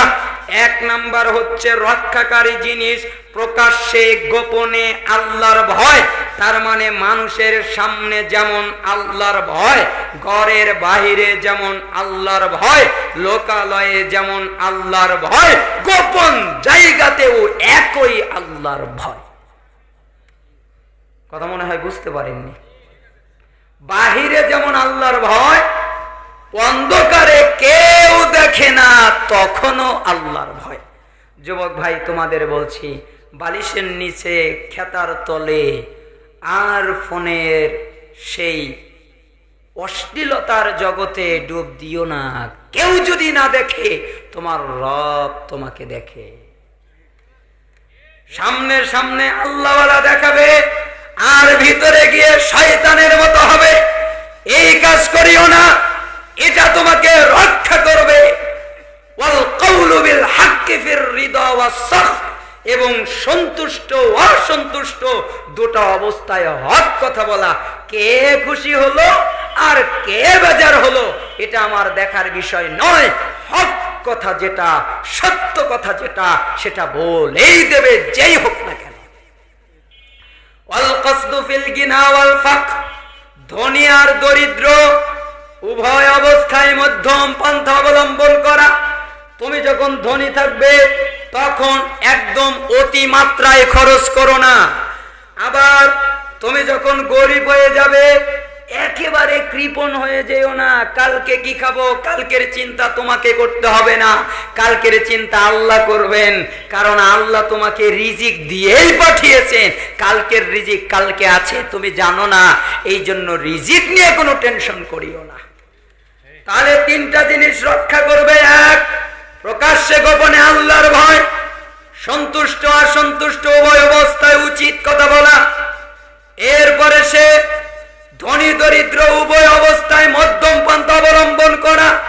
এরপরে আল্লাহর নবী বললেন তিনটা জিনিস তাকে ধ্বংস করবে। ফাহাওয়ান মুত্তাবাউন, তার এক হচ্ছে প্রবৃত্তির অনুসরণ করা, মন যা বলে তাই করা। আল্লাহ তাআলা বলছেন সূরা নাজিয়াতের 40 এবং 41 নম্বর আয়াতে, ওয়ামান খাফা মাকামা রাব্বিহি ওয়া নাহান নাফসা আনিল হাওয়া, যেই ব্যক্তি দয়াময় আল্লাহ তাআলার সামনে দাঁড়ানোর সময়টাকে ভয় করে আর নিজের প্রবৃত্তি, নিজের কামনা, নিজের বাসনাকে খারাপ কাজ থেকে বিরত রাখে ফাইনাল জান্নাতা হিয়াল মাওয়া, তার একমাত্র ঠিকানা জান্নাত ছাড়া আর কিচ্ছু না। কোন ঠিকানা? জান্নাত। প্রবৃত্তির কথা মতো চলে না, প্রবৃত্তি যা বলে তার উল্টা করে। এই জন্য বললেন ধ্বংসকারী তিনটা জিনিসের একটা প্রবৃত্তির অনুসরণ করা। লোভ লালসা করা, লোভ করবে না, লালসা করবে না। জমি 10 তলা আল্লাহ বানাতে বলেনি, জমি 20 তলা আল্লাহ বানাতে বলেনি, মাদ্রাসা 300 তলা বানাতে বলেনি, বিল্ডিং 3-4 তলা বানাতে বলেনি, মাদ্রাসা অনেক বড় বানাতে বলেনি, মসজিদ অনেক বড় বানাতে বলেনি, মসজিদের মুসল্লি বানাতে বলেছে। বলে টাকার দরকার, মসজিদ করব, মুসল্লি যে নাই।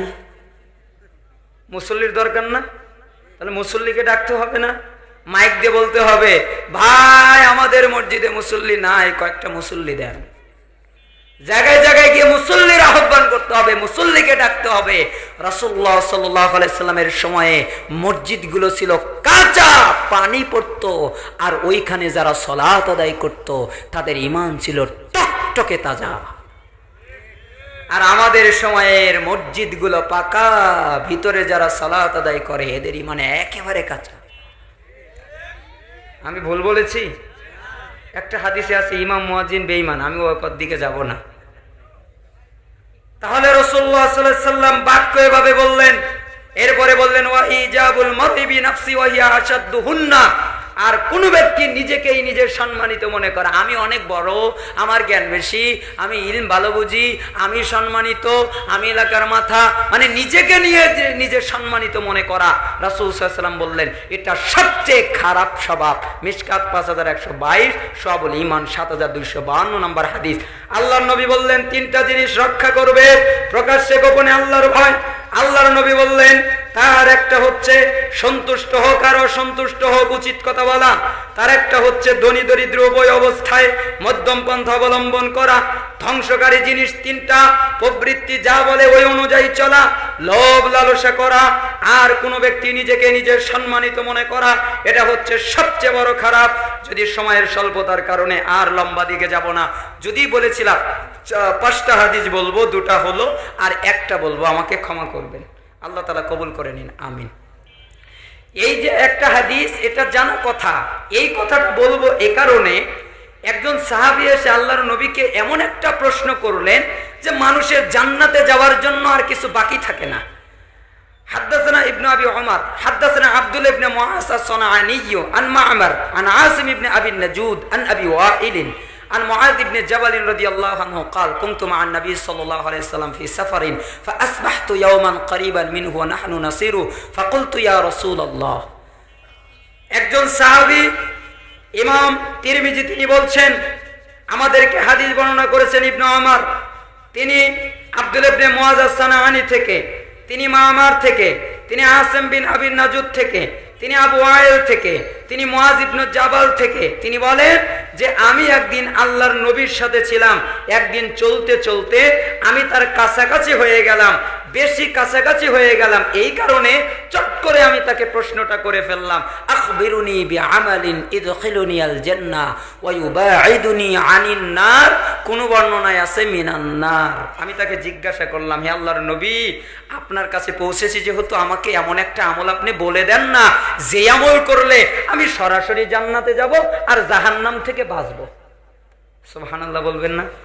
দেখেছেন কত চমৎকার কথা, আপনি এমন একটা আমল বলে দেন যার কারণে আমি জান্নাতে যাব, জাহান্নাম থেকে বাঁচবো। তখন আল্লাহর নবী বললেন, লাকাদ সাআলতানি আন আযীমিন ওয়া ইন্নাহু লায়াসিরুন আলা মায়াসসারাহুল্লাহু আলাইহি।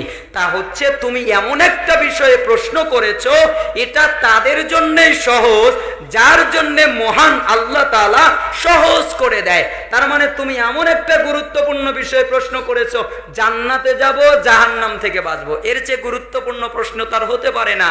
তবে এটা তার জন্যই সহজ হয় যার জন্য আল্লাহ সহজ করে দেয়। তাহলে তা শোনো, লা তুশরিক বিল্লাহি শাইআ, আল্লাহ তাআলার সাথে কখনো শরীক করবে না কোনো কিছু। ওয়াতুকিমুস সালাহ, সালাত কায়েম করবে, ওয়াতুতি যাকাত, যাকাত দেবে, ওয়াতাসুমু রমাদান, রমাদানের সিয়াম পালন করবে, ওয়া তাহাজ্জুল বাইত এবং কাবা ঘরের হজ পালন করবে। জানা কথা না? বলেন তো কটা কথা আল্লাহর নবী বললেন? 5টা বললেন। তুমি আল্লাহর সাথে কোনো কিছুকে শিরিক করবে না। এখানে বলে নাই কাউকে করবে না, কোনো কিছুকে না। সেটা হতে পারে সামিয়ানা, হতে পারে বাতি, হতে পারে পোকা, হতে পারে গাছ, হতে পারে তাবিজ, হতে পারে তোফিল, যাই হোক না কেন, কাউকে কিচ্ছুকে আল্লাহর সাথে শিরিক করবে না। সালাত আদায় করবে, যাকাত দেবে, সিয়াম থাকবে, হজ পালন করবে। এরপরে আবার আল্লাহর নবী নিজেই বলছেন, আলা আদুল্লুকা আলা আবওয়াবিল খাইর, আমি কি তোমাকে বলবো না কল্যাণের দরজা কি? মানে যেই দরজা দিয়ে প্রবেশ করলে একেবারে কল্যাণে ঢুকে যাবে, এই দরজা কি তোমাকে বলে দিব না? তখন সাহাবী আর বললেন না, বলেন বা না, এটা বলার আগেই আল্লাহর নবী বলে দিলেন যে কল্যাণের কথা যখন বলা হয় তখন আর দেরি করা যাবে না, তাড়াহুড়া করে ঢুকে পড়বে। এই জন্য সাহাবীর কাছ থেকে আর উত্তরও নিলেন না, নিজেই বলা শুরু করলেন, আস-সাওমু জুন্নাতুন, সাওম হচ্ছে ঢাল। তুমি যদি সিয়াম রাখো আল্লাহ তাআলার জন্য, যুদ্ধের ময়দানে যেভাবে অস্ত্রগুলো তোমার ওই ঢালের মাধ্যমে অস্ত্র ঠেকে পড়ে, তোমার গায়ে লাগে না, তুমি যদি সিয়াম পালন করো তাহলে তোমার দ্বারা গুনাহ হবে না। তার মানে সিয়াম হলো ঢাল। কিসের ঢাল? তোমাকে জাহান্নামের আগুন থেকে বাঁচাবে। ওয়াস-সাদাকাতু তুতফিউল খাতিআ কামা ইতফিউল মাউন নার, আর সাদাকা হচ্ছে গুনাহকে নিশ্চিহ্ন করে দেয় যেভাবে পানি আগুনকে নিশ্চিহ্ন করে দেয়। ওয়াসালাতুর রাজুলি মিন জাওফিল লাইল, আর মধ্যর আর শেষ রাতের সালাত, কিয়াম, তুমি যদি আল্লাহর জন্য শেষ রাতে দাঁড়িয়ে সালাত আদায় করো, এই সালাতটাও তাই করে। কি করে? তোমার গুনাহকে দূরীভূত করে দেয় যেভাবে আগুনকে পানি দূরীভূত করে দেয়। সুম্মা ক্বালা সুম্মা তালা তাতাজাফা জুনুবুহুম আনিল মাদাজি হাত্তা বালাগা ইয়ামালুন, ফুলায় পড়িনি, হাদিসে যা আছে সেই শব্দই পড়েছি। এরপরে সূরা সাজদার 16-17 নম্বর আয়াত আল্লাহর নবী বললেন, আল্লাহ তাআলা বলছেন, যারা ঈমানদার তাদের এই দেহ পাশটা, যারা জান্নাতে যাবে তাদের এই দেহ পাশ বিছানা থেকে আলাদা হয়ে যায়। তারা তাদের প্রতিপালককে ডাকে। কিভাবে? ভয়ে ডাকে। আমি জান্নাতে যাব না জাহান্নামে যাব। জাহান্নামের ভয় তার অন্তরে, এই ভয়ে আল্লাহকে ডাকে। আর আশায় ডাকে। কিসের আশায়? জান্নাতের আশায়। আর আমি তাকে যা দিয়েছি তা থেকে সে ব্যয় করে, সে আল্লাহর পথে টাকা ব্যয় করে, সে আল্লাহর পথে সময় ব্যয় করে, সে আল্লাহর পথে মেধা ব্যয় করে, সে আল্লাহর পথে কোনো আসবাবপত্র ব্যয় করে, সে আল্লাহর পথে সহযোগিতা করে, সময়কে ব্যয় করে। এই ব্যক্তি শুনে রাখো, এদের জন্য নয়ন প্রীতিকর কি যে লুক্কায়িত রাখা হয়েছে জান্নাতে, কেউ দেখে নাই, কোনো চক্ষু দেখে নাই, কোনো অন্তর পরিকল্পনাও করে নাই। তার মানে এদের জন্য জান্নাত। কাদের জন্য? যারা তাদের পিঠকে বিছানা থেকে আলাদা করে, তার মানে কিয়াম করে। কাদের জন্য? যারা আল্লাহকে ডাকে ভয়ে। কিসের ভয়ে? জাহান্নামের ভয়ে। কাদের জন্য? যারা আল্লাহকে ডাকে আশায়। কিসের আশায়? জান্নাতের আশায়। তাদের জন্য যারা আল্লাহ তাআলা পথে ব্যয় করে, দান করে। কি দান করে? টাকা পয়সা দান করে। কি দান করে? সময় দান করে। এই যে আজকে এখানে সময় দান করছেন, কার জন্যে? আরো জোরে বলেন, কার জন্যে? তাহলে এটাও সেই দানেরই অন্তর্ভুক্ত। আর এদের জন্য নয়ন প্রীতিকর কি যে লুক্কায়িত রাখা আছে কেউ জানে না। সুম্মা ক্বালা, অতঃপর আল্লাহর নবী বললেন, আলা উখবিরুকা বিরাসিল আমরি কুল্লিহি ওয়া আমুদিহি ওয়া জিরওয়াতি সানামিহি, আমি কি তোমাকে বলবো না সবকিছুর মূল? আমি কি তোমাকে বলবো না তার স্তম্ভ? আমি কি তোমাকে বলবো না তার মাথা, তার শিখর? তখন সাহাবী বললেন, হ্যাঁ অবশ্যই বলেন। তখন আল্লাহর নবী বললেন, রাসূল আমরিল ইসলাম, সবকিছুর মূল হচ্ছে ইসলাম। ওয়া আমুদুহুস সালাহ, এবং তার স্তম্ভ হচ্ছে সালাত। ওয়া জিরওয়াতু সানামিহিল জিহাদ, এবং তার উচ্চ শিখর হচ্ছে জিহাদ। তার মানে আল্লাহর নবী বললেন সবকিছুর মূল হলো ইসলাম। ইসলাম যদি তার না থাকে তাহলে কোনো আমল কবুল হবে না, কোনো আমল টিকবে না, কোনো আমল তাকে নাজাত দেবে না। কেন? ইসলামটা তোই নাই। আর সালাত যদি না থাকে, তার স্তম্ভ নাই। একটা ঘর বানিয়েছে খুঁটি ছাড়া, ঘর টিকবে? কোনো খুঁটি নাই। খুঁটিবিহীন একজন ইঞ্জিনিয়ার এমন পাওয়া যায়? খোঁজেন তো। একমাত্র আল্লাহ তাআলা ছাড়া এই দুনিয়ার লোকেদের ভিতরে একটা ইঞ্জিনিয়ার বানান, খুঁটি নাই, খুঁটি ছাড়া একটা ঘর বানাবেন, টিকবে? কি হবে? পড়ে যাবে। ঠিক যাদের সালাত নাই তাদের ইসলাম নাই। যাদের সালাত নাই তাদের কি নাই?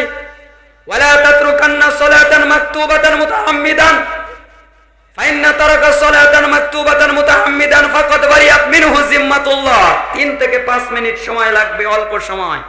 আল্লাহর নবী বললেন, তুমি ইচ্ছাকৃতভাবে কখনো ফরজ সালাত ছেড়ে দিও না, কারণ যারা ইচ্ছা করে ফরজ সালাত ছেড়ে দেয় আল্লাহ তাদের উপর থেকে দায়িত্ব উঠিয়ে নেয়। আবার অপর বর্ণনায় বলা হয়েছে, নিশ্চয়ই কোনো ব্যক্তি আর কাফেরের ভিতরে পার্থক্য সালাত ছেড়ে দেওয়া।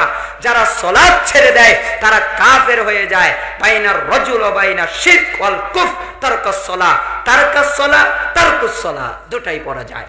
তার মানে একজন ব্যক্তি মুশরিক কাফের, এদের ভিতরে পার্থক্য সালাত ছেড়ে দেওয়া। আবার অনেকেই যুক্তি তালাশ করে, না সালাত ছেড়ে দিলে কাফের হয় না, ফাসিক হয়। কিভাবে? আল্লাহ তাআলা বলেছেন যে ব্যক্তি লা ইলাহা বলল সে ব্যক্তি জান্নাতে চলে গেল। কিন্তু লা ইলাহা খালি বললেই তো হবে না, লা ইলাহা ইল্লাল্লাহর হক আদায় করে যে বলল। কি আদায় করে? হক আদায় করে যে বলল। আর যে লা ইলাহা ইল্লাল্লাহর হক আদায় করেছে সে কখনো সালাত ত্যাগ করতে পারে না। এই জন্য আল্লাহর নবী বললেন, যারা সালাত ত্যাগ করেছে, একটা মুশরিক আর কাফেরের ভিতরে পার্থক্য সালাত ত্যাগ করা। এখানে একটা শব্দ আছে আল কুফ। আল কুফর শব্দের আগে আলিফ লাম আছে। কি আছে? আলিফ লাম ইস্তিকরাক, তার মানে নির্দিষ্ট করা হয়েছে। তার মানে এই কাফের স্বাভাবিক কাফের নয়, এই কাফের আমলগত কুফরি নয়, এটা হচ্ছে সরাসরি কুফর। ওই যে হাদিস আছে না, সিবাবুল মুসলিম ফুসুকুন ওয়া কিতালুহু কুফরুন, মুসলিমকে গালিগালাজ করা ফাসিকি, মুসলিমকে হত্যা করা হলো কুফরি। ওই কুফরের আগে আলিফ লাম নাই। তাই একজন মুসলমান কাউকে হত্যা করলে সে কাফের হয় না, এটা হচ্ছে ছোট কুফর, এটা আমলগত কুফর। কেন? ওই কুফরের আগে আলিফ লাম নাই। কিন্তু যেখানেই সালাত ত্যাগ করার কথা বলা হয়েছে ওই সালাতের আগে আলিফ লাম আছে, মানে নির্দিষ্ট, অবশ্যই সন্দেহ ছাড়াও কাফের। মিশকাত খোলেন 82 নম্বর হাদিস, সন্দেহ ছাড়া কি কাফের। এই জন্য আল্লাহর নবী বললেন, সালাত হলো স্তম্ভ, যার সালাত নাই তার স্তম্ভ নাই। আর জিহাদটা হলো মাথার ছাদ। কারণ কখনো কখনো প্রয়োজন হয়, না হলে ইসলামকে অনেকে মিটিয়ে দিবে, ইসলামকে ধূলিসাৎ করে দিতে চাবে। এই জন্য প্রয়োজন হয়, তাও শর্ত সাপেক্ষে, ঢালাও ভাবে না। এরপরে আল্লাহর নবীকে জিজ্ঞাসা করা হলো, আল্লাহর নবী, এরপরে আল্লাহর নবী বললেন, আমি কি আপনাকে বলবো না এতক্ষণ যা কিছু আছে সব কিছুর মূল কি? আলা উখবিরুকা বিমালাকি যালিকা কুল্লিহি ক্বালা ফাআখাযা, আমি কি আপনাকে বলবো না সব কিছুর মূল কি? সাহাবীদের বললেন, সাহাবীরা বললেন, কুলতু বালা ইয়া নবী আল্লাহ, অবশ্যই বলেন। ক্বালা ফাআখাযা বিলিসানি, এরপরে আল্লাহর নবী নিজের জিহ্বা ধরলেন। ক্বালা, তিনি বললেন, এরপরে তিনি বললেন, হ্যাঁ এটা সবকিছুর মূল, এটা জিহ্বা, এটাকে নিয়ন্ত্রণ করবে, এটাকে ঠিক রাখবে। এটা যদি ঠিক না থাকে তাহলে তুমি ধ্বংস হয়ে যাবে। খবরদার জিহ্বাকে ঠিক রাখবে। জিহ্বাকে কিভাবে ঠিক রাখবে? জিহ্বা দিয়ে যেন হারাম না ঢোকে। জিহ্বাকে কিভাবে ঠিক রাখবে? জিহ্বা দিয়ে যেন মিথ্যা কথা না আসে। জিহ্বাকে কিভাবে ঠিক রাখবে? এই জিহ্বা দিয়ে যেন গালিগালাজ না আসে, জিহ্বা দিয়ে যেন শিরকি বাক্য উচ্চারিত না হয়। জিহ্বাকে পবিত্র রাখবে, জিহ্বাকে ঠিক রাখবে।